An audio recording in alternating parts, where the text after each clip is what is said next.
Hello and welcome friends. I hope you all are doing well. Today we are going to discuss strategy regarding UPPCS 2024. इस video का main purpose है कि जो अभी आने वाले मंथ है उसको कैसे यूटिलाइज किया जाए प्री एंड मेंस दोनों के पर्सपेक्टिव से।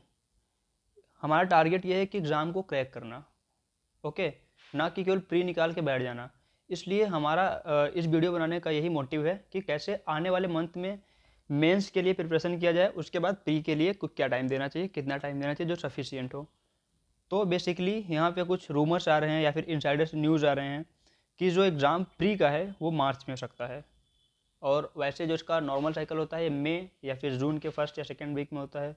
तो बेसिकली पिछली बार मई में हुआ था, मिड में, तो मिड में ये एक टारगेट है। और जो इनसाइडर से ऐसी न्यूज़ आ रही है कि मार्च में है, तो वो दो एग्ज़ाम के दोनों डेट को नज़र में रख के हम एक स्ट्रेटजी बनाएंगे कि हमें आगे यूपी पीसीएस 2024 में सिलेक्शन ले सके, ऐसी क्या स्ट्रेटजी होनी चाहिए। तो ये जो हमारी स्ट्रेटजी वो दो फेज़ में बाइफरकेट है। एक, जब एग्ज़ाम मार्च में हो तो होगा उसके लिए क्या स्ट्रेटजी होनी चाहिए। सेकंड, अगर एग्ज़ाम अपने नॉर्मल साइकिल में होता है मई को, तो उसके लिए क्या स्ट्रेटजी होनी चाहिए। तो सबसे पहले हम देखेंगे पहले नवंबर से मार्च तक की स्ट्रेटजी। सपोज हम मान के चलते हैं कि एग्ज़ाम मार्च में होने वाला है, ओके। अगर एग्ज़ाम मार्च में होने वाला है तो उसके लिए क्या स्ट्रेटजी है। मेनली हमको फोकस स्टार्टिंग में करना है मेंस पे, ताकि मेंस हमारा प्रिपेयर रहे, और उसके बाद मेंस प्री प्री निकलते ही मेंस के लिए इतना भागा दौड़ी न मचाना पड़े। जैसे ज़्यादातर एस्पिरेंट यूपी पीसीएस में खासकर प्री ओरिएंटेड होकर पढ़ाई करते हैं, प्री निकलते ही वो एकदम डिस्गाइज हो जाते हैं, ओके। मतलब कि उनको समझ नहीं आता मेंस की प्रिपरेशन कैसे करें, लैक हो गया। तो पहले हम मेंस की प्रिपरेशन अच्छे से कर लेंगे, उसके बाद प्री हमारा निकलता है तो मेंस रुकना नहीं चाहिए और सिलेक्शन हो जाना चाहिए। तो हम सपोज मान के चलते हैं कि जो हमारा प्री का एग्ज़ाम है वो होने वाला है मार्च में। मार्च में अगर हमारा एग्ज़ाम होता है तो मार्च के लिए स्ट्रेटजी क्या है ये देखेंगे। सबसे पहले हम जो जीएस के कोर सब्जेक्ट हैं उसको कवर कर लेंगे, क्योंकि अभी आप नवंबर में स्टार्ट करने वाले हैं जो भी स्ट्रेटजीज़ हैं, तो थोड़ा सा आप लेट हैं, थोड़ा सा लेट है तो थोड़ी प्रिपरेशन में कंप्रोमाइज़ भी करनी होगी। तो कंप्रोमाइज़ करनी होगी, अगर आप टाइम एक्स्ट्रा देते हैं तो वो जो जो भी अभी जो लैक हुआ है पीछे फिल हो जाएगा, ओके।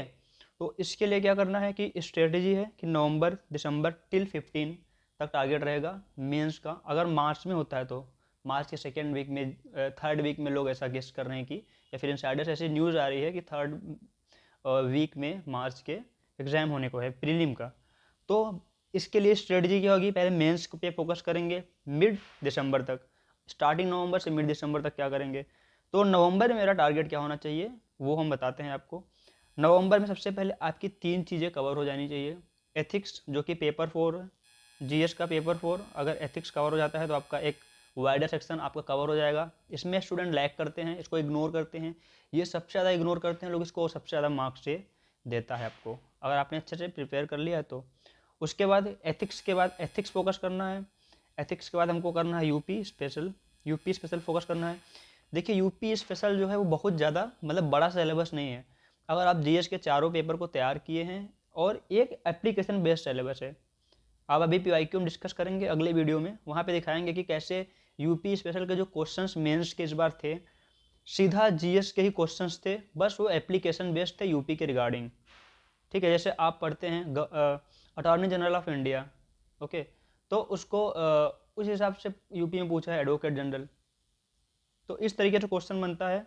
तो यूपी स्पेशल को हमको कितना टाइम देना चाहिए कि हमारा कवर हो जाए। यूपी स्पेशल को आपको कंटिन्यूसली ले जाना है, क्योंकि ये प्री में भी ओवरलैप करता है। प्री के भी पिछले कुछ साल का ट्रेंड देखेंगे आप तो प्री में क्वेश्चन यूपी स्पेशल के कंपेरेटिवली बढ़ रहे हैं, क्योंकि ऐसे प्रोटेस्ट हो रहे थे तो आयोग ने उसको संज्ञान में लिया हुआ है।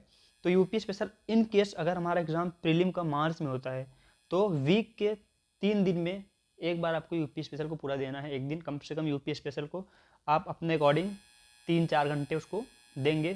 3 days, only 3 days, okay.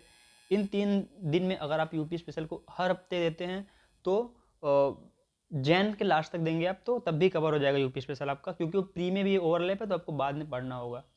Okay, दिसंबर तक आप इसको पढ़ेंगे केवल मेंस के पर्सपेक्टिव से, उसके बाद पढ़ना आपको है प्री के पर्सपेक्टिव से। उसके बाद एथिक्स पेपर कंप्लीट, एक पेपर आपका, एक बर्डन खत्म हो जाएगा। उसके बाद जीएस पेपर 1 का जो जीएस 1 है उसमें सोसाइटी एंड वर्ल्ड हिस्ट्री आपको कवर कर लेना है। Society and world history cover कर देना है। वर्ल्ड हिस्ट्री से मेनली क्वेश्चन बनते नहीं हैं, सोसाइटी से कुछ क्वेश्चन बनते हैं प्रीलिम में, जैसे कि ट्राइबल एरिया हो गया, वो ओवरलैप करता है ज्योग्राफी में भी, तो प्रीलिम का भी पार्ट हो जाता है, तो वो कोई बड़ा इशू नहीं है।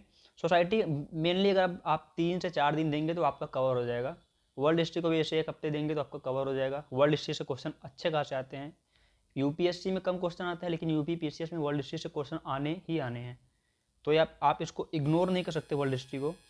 और सोसाइटी आपका कम टाइम में हो जाएगा, तो नवंबर में ये टारगेट रखिए, क्योंकि एथिक्स थोड़ा सा बड़ा है और थोड़ा अंडरस्टैंडिंग या डिमांड मांगता है, तो इसलिए ये नवंबर में थोड़ा आप ईज रखेंगे, इसको क्वेश्चन करेंगे। इसके साथ साथ इन सभी के क्या देखेंगे, पीवाईक्यू, पिछले 5 साल का 4 साल का जो भी पीवाईक्यू आया है उसको आपको देखना ही देखना है, along with paper, along with your preparation study. Okay, तो ये नवंबर का टारगेट रहेगा, क्योंकि मार्च में एग्ज़ाम होना है, तो प्री को एटलीस्ट 3 मंथ देना सफिशिएंट, मतलब कि है ही 3 मंथ आपको देना ही देना है प्री, ठीक है, क्योंकि डेटा होता है, फैक्ट होता है, उसको मेमोराइज करना पड़ता है, बार बार रिवीजन करना पड़ता है, करंट अफेयर होते हैं, ठीक है।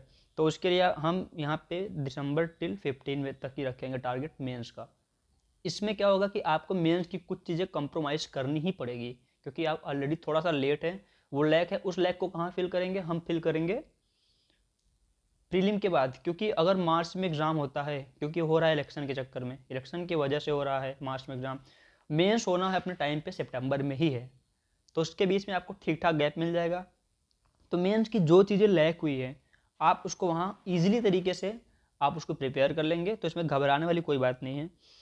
तो दिसंबर में हमको क्या करना चाहिए, दिसंबर में मेनली जो हमारा GS3 का, ये GS3 हम कोर्स GS ही करेंगे जो केवल मेंस में आते हैं, ठीक है। अगर मार्च में एग्ज़ाम है तो GS3 का इंटरनल सिक्योरिटी कर लेंगे, GS2 का IR प्लस गवर्नेंस, इसको हमको एनी हाउ 15 दिन में 5-5 दिन का काम है, बहुत ज़्यादा सिलेबस है नहीं इसका। सिलेबस उठाइए, सिलेबस का जो भी टॉपिक मेंशन्ड है उस पर शॉर्ट नोट्स बनाइए।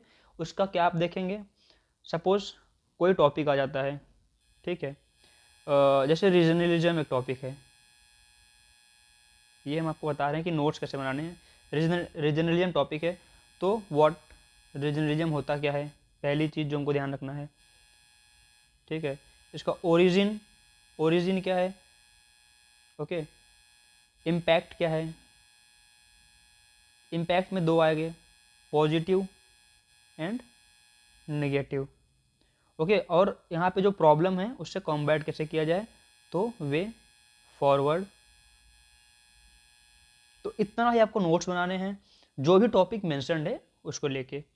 और इसके अलावा हमको जो मेन चीज़ करनी है वो क्या करनी है, जो मेन चीज़ करनी है वो हमको फोकस करना है हिंदी पे, क्योंकि हिंदी एक पूरा पेपर है, मेंस में मार्जिन अच्छा खासा उसका है, अगर आप अच्छे से अटेंड कर लेते हैं तो अच्छे मार्क्स मिलते हैं, ठीक है, फुल मार्क्स मिल जाते हैं अगर आपने एक नंबर के जो है उसको ढंग से अटेंड किया है।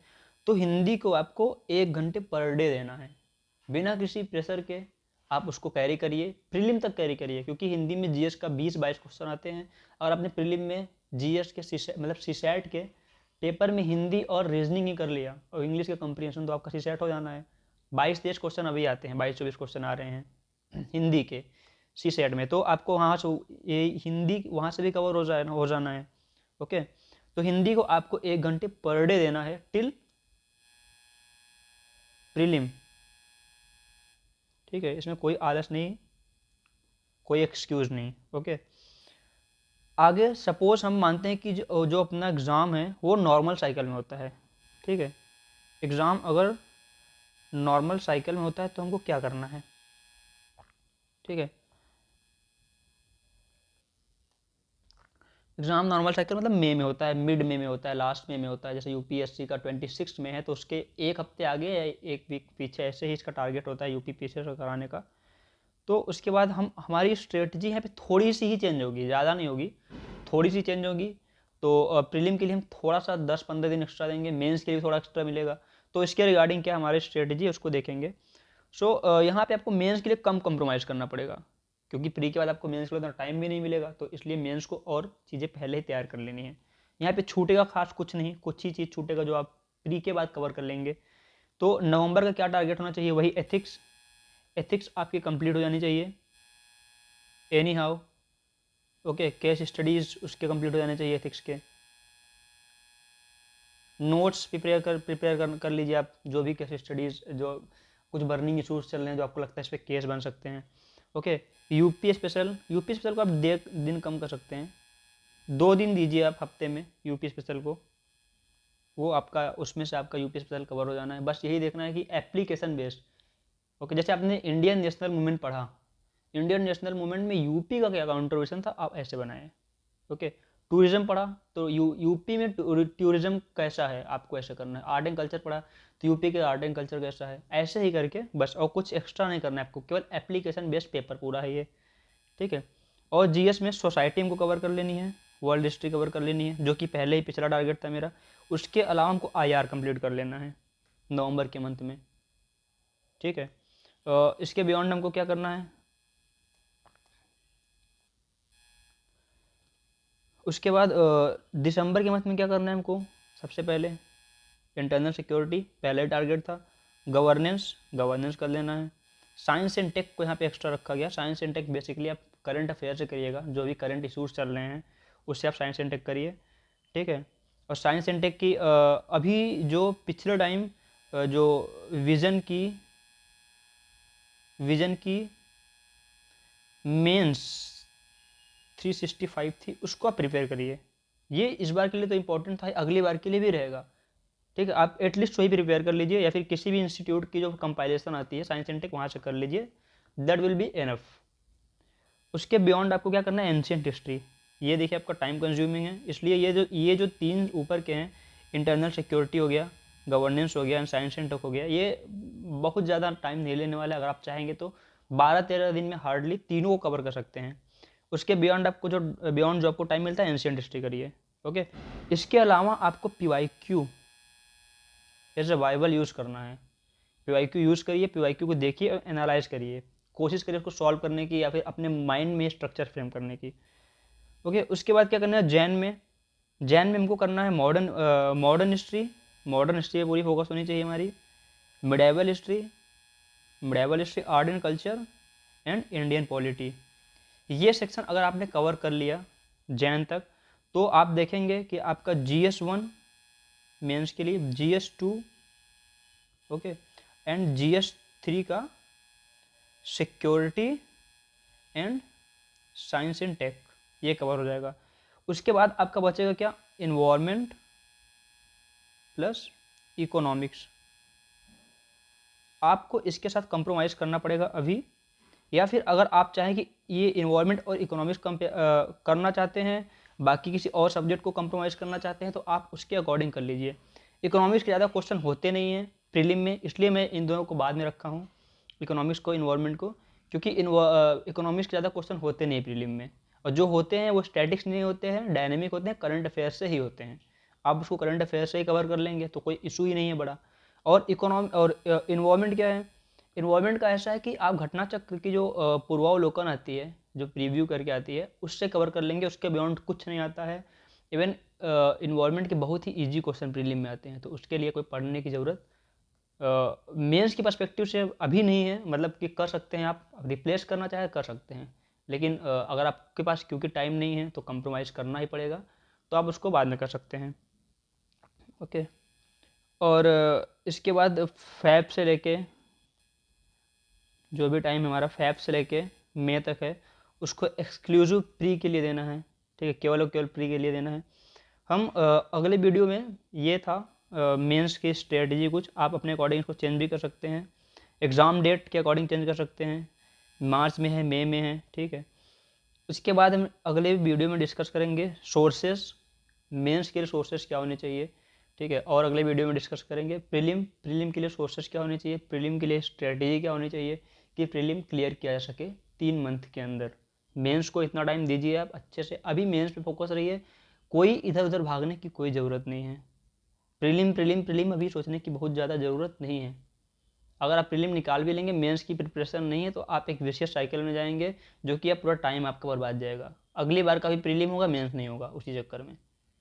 ठीक है, तो इसलिए आप अभी फोकस करिए मेंस पे जितना हो सके, क्योंकि टाइम कम है अब, लिटरली टाइम कम है, आपको एक्सेप्ट करना पड़ेगा। कंपटीशन के डेप्थ को समझिए, अंडर एस्टिमेट मत करिए इस एग्ज़ाम को। एग्ज़ाम टफ नहीं है, लेंदी है, तो इसलिए इसको आप अंडर एस्टिमेट मत करिए। बड़ा है, सिलेबस बहुत वाइड है। ठीक है, तो ये कुछ स्ट्रेटजी है, आप इसको फॉलो करिए। अगले वीडियो में हम इसके सोर्सेज के बारे में डिस्कस करेंगे और प्रीलिम के लिए क्या स्ट्रेटजी होनी चाहिए उसको डिस्कस करेंगे। Okay, I hope that will help you in your preparation. All the best for your schedule and strategy. I hope कि आपको इस वीडियो से कुछ फ़ायदा मिलेगा। Thank you so much.